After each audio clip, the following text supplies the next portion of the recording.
Pangabuhi na rin ako. Asa kita ay murag na murag Ha? Oo, Kabuhi ka? Wala. Kabuhi ka? Relax ha, relax. ito nga mong reflect ni man. Ito ko mga may hilo.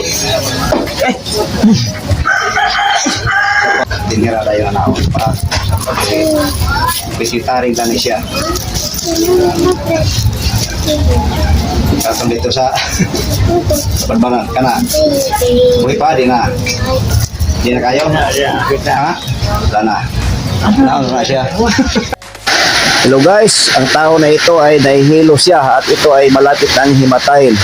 Pag hinimatay guys, ito yung dapat gagawin. Una, ipitikin ng sciatic nerves katulad ng ganyan.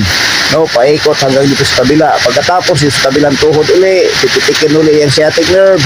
Pagkatapos niya din yung connecting ng pituitary gland sa utak yan. Pagkatapos babatakin yung buhok. Pagkatapos batak sa buhok, ginaganyan-ganyan, dahan-dahan, painitin yung tainga, hinihilod.